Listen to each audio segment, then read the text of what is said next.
So we went to Alstrom Point in December of 25, and I wanted to show just what the current trail conditions are.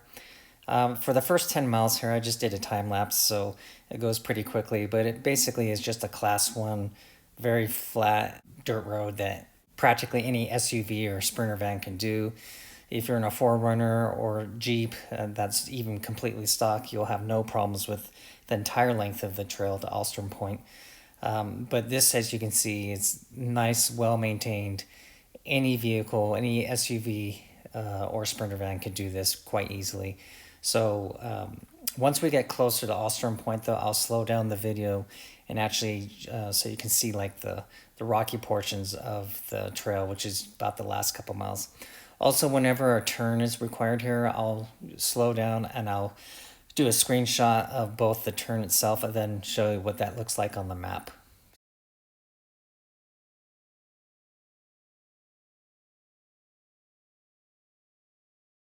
The trail is very easy, as you can see, assuming dry conditions. Obviously, if you're in a stock SUV with passenger car tires on it and it's wet, you'll run into some mud and that could be problematic for you, so just keep that in mind.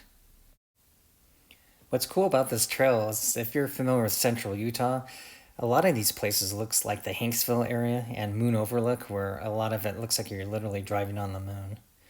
So the first intersection is coming up here, and you're just going to stay straight. So I'll freeze the screen and then also show you briefly on the map here.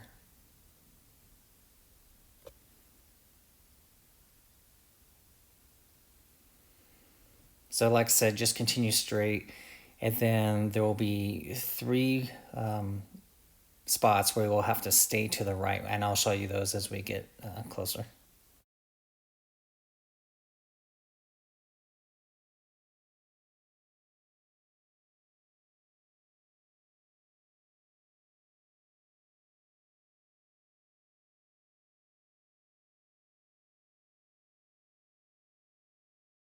So after continuing straight, here's the first of the three rights that you'll make to get to the point.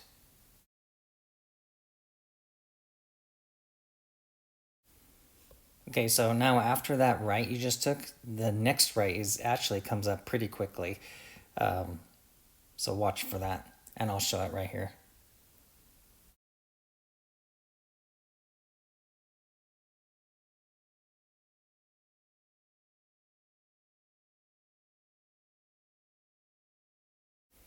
Okay, so after that second right, the trail gets just a little bit more rocky, but still completely doable for any stock SUV or Sprinter van. Nothing to worry about at this point, but you can see the little bit rocky surface there is starting to get a little bit more rocky. But once again, class one stuff, you won't have any issues unless possibly it's raining, you have weather, and it's a little bit muddy, but dry conditions, no problem at all.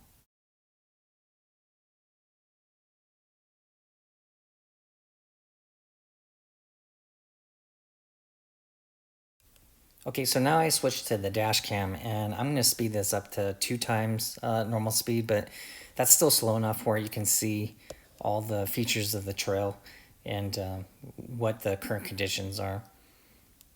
Keep in mind the next thing you're looking for you really can't miss, and it's actually a sign that says Alstrom Point, 5 miles. So just continue on this road, and then I'll show you that sign where you make the last of the three rights to get to the point.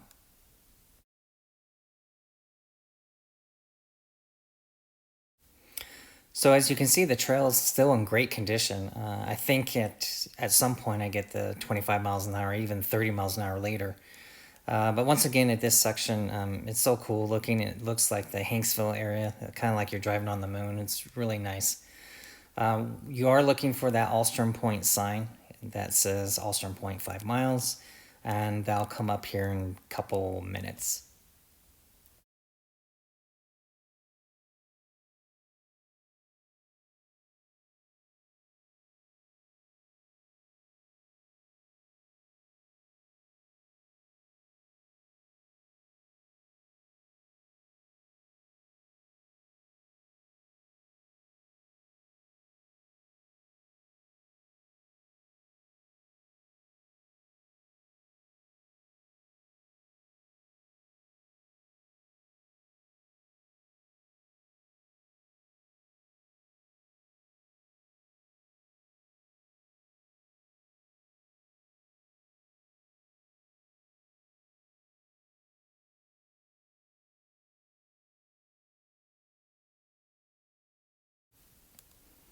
All right, so the sign for Alstrom Point in 5 miles is coming up here.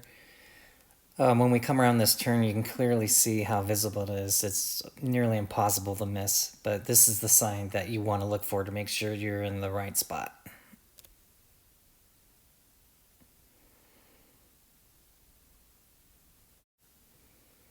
Okay, so once you make that right turn to get to Alstrom Point 5 miles, you notice an immediate change in the trail. So it's thinner, as you can see. There's also a lot of loose dirt. So once again, if it's raining and if it's wet, I would not recommend going on this. If you just have passenger car tires, it's going to get muddy. And you'll see that in the center of the trail where there's some pretty large ruts. I will say though that whenever you see those large ruts, there's always a way around it. So once again, if you have a standard height vehicle, sprinter van, whatever, they're easy to get around. You don't have to drive through the ruts, and you'll see that here coming up.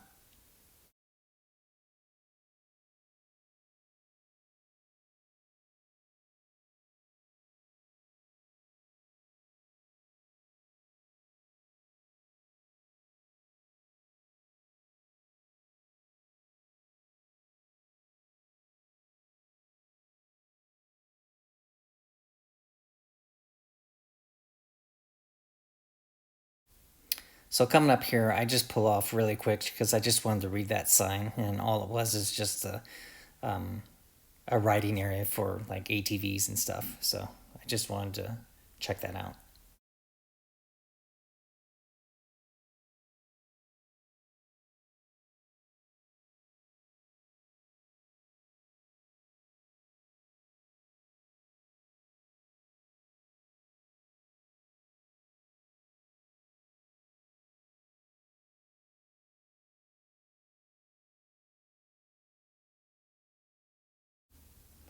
So you can see how soft the trail must get when it rains. You can see these ruts all over the place, but once again, there's always a way around them, so I wouldn't worry about it too much.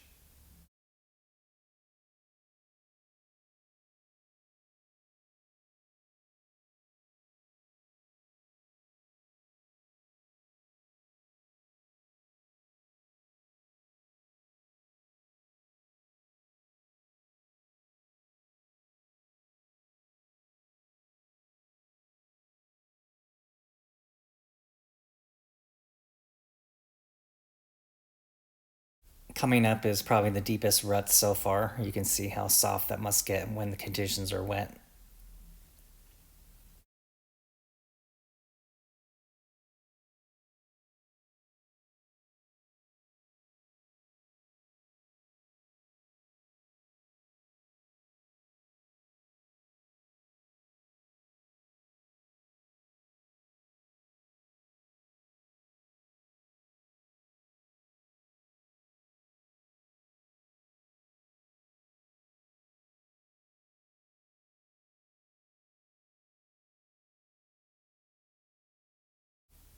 So coming up is a great example I'm talking about. You got some big ruts there, but then always a way to drive around it, so no issues.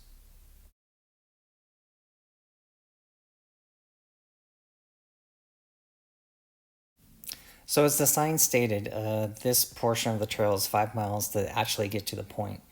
And I would have to say that probably 3 of the 5 miles is like this. So nothing too bad at all, just narrower, and the dirt's softer, but no large rocks or anything like that. That's not until like the last mile, and you'll see that coming up.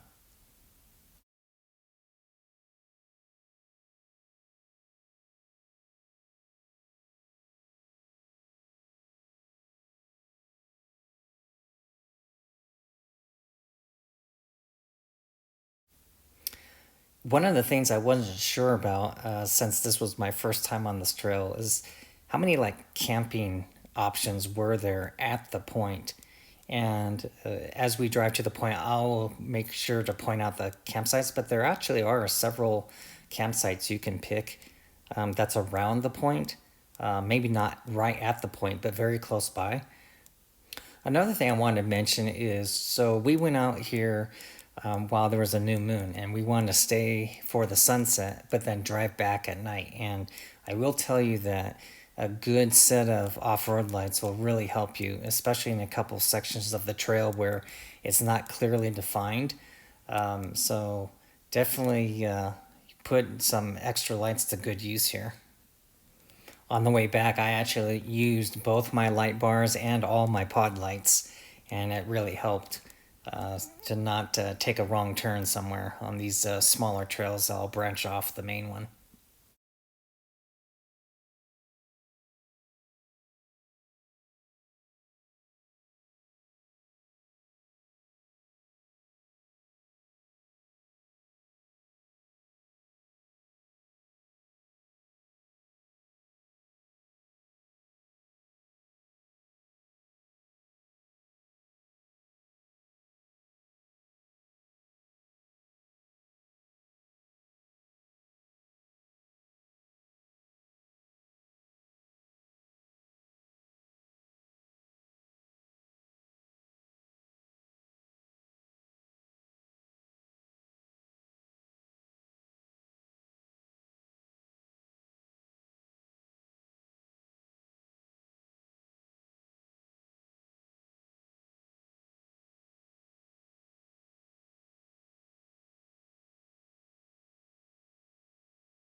So I stated earlier that the trail is thinner, but I'm in a full-size truck and there's no issues with making room to have another vehicle pass. So this was only our second vehicle we saw all day on the trail, and we went on a Saturday in December, so no issues at all with regards to that.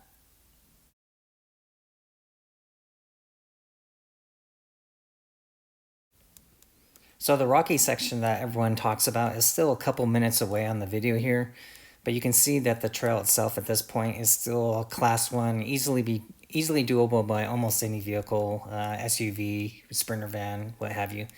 My wife is following me in her Forerunner, and she had absolutely no problems at all on the entire trail, including the rocky sections. And her Forerunner is basically stock, except for a leveling kit and some off-road tires, and that's about it.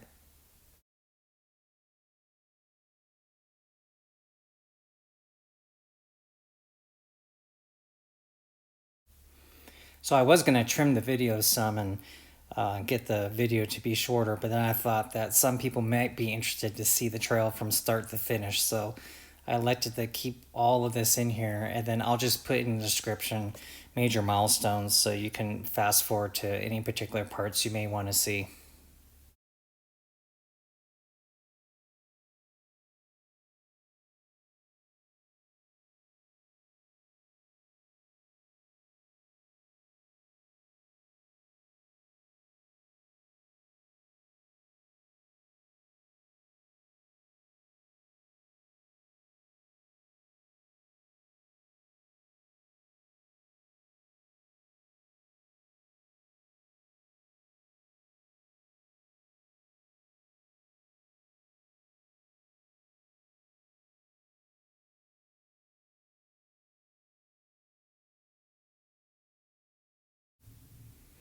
So now the point is starting to become visible, as you can see. And here's the first of a few campsites we came across, just to let you know that there are actually some camping options, not exactly on the point, but several that are pretty close to the point. There you can see my wife's stock Forerunner. She just has some off-road tires on it and a leveling kit. So once again, Forerunner, Jeep, Bronco, you'll have no issues on any part of this trail.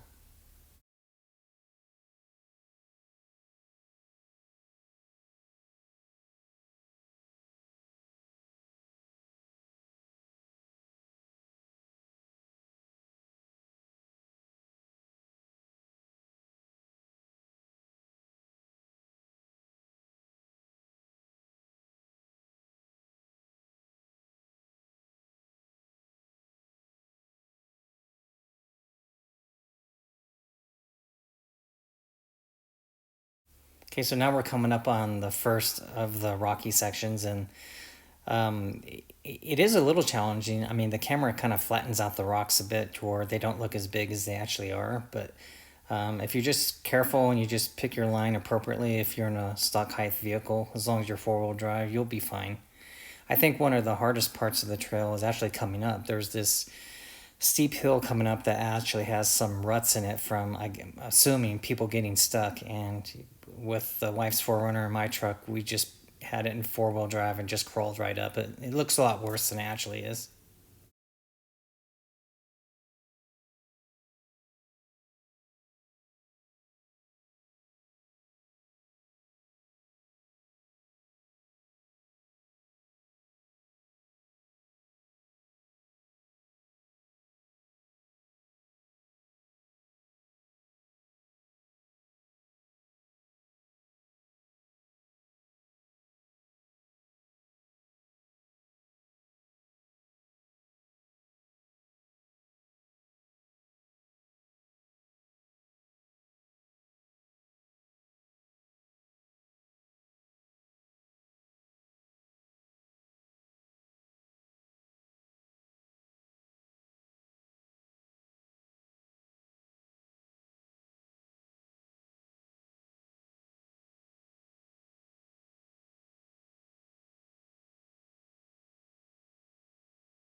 Okay, coming up here is the second campsite we ran across. Not yet at the point though, but just showing you guys that there are other camping options other than just the point.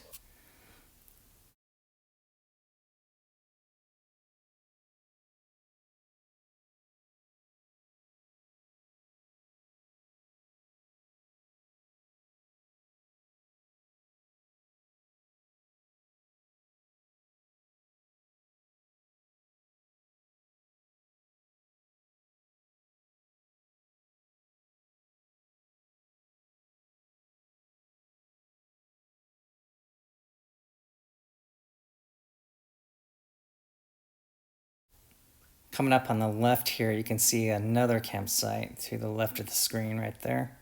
So that's the third one that we passed before getting to the point.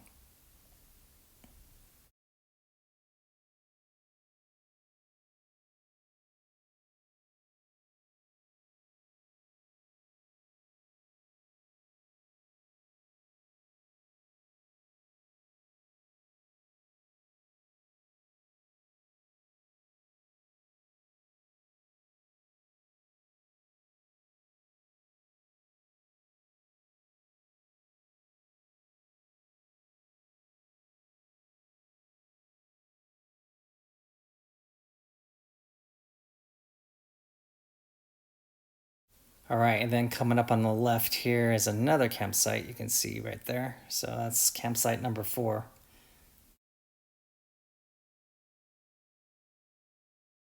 So this section right here I found the most challenging only because it's very easy to lose the trail. You just have to look ahead, about 300 feet to see where the trail is and then just go towards that. I actually went the wrong direction here and I had to turn around, so which I cut out. So here we are back on the trail. But just be aware there's some portions in this rocky area where the trail is pretty easy to lose, especially at night. So keep that in mind. So here's probably the rockiest section of the trail right before you get to the point. And once again, 4Runner, Jeep, Bronco, you won't have any issues. You got a lot of choices for lines you can pick. As far as, stock SUVs that are four-wheel drive, Subarus, Sprinter vans, just you can do it. It's no issue. You just have to be selective on the line that you pick. But it's doable.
I find it weird how the camera kind of flattens out the trail when obviously there are some rocks and you can see how my truck is moving around going through those. So just keep that in mind when you're watching the trail. The camera does flatten out the trail a little bit.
All right, so now we're reaching the point, and you can see there's a campsite there to the right that you can go up that road right there, and there's a nice overlook there.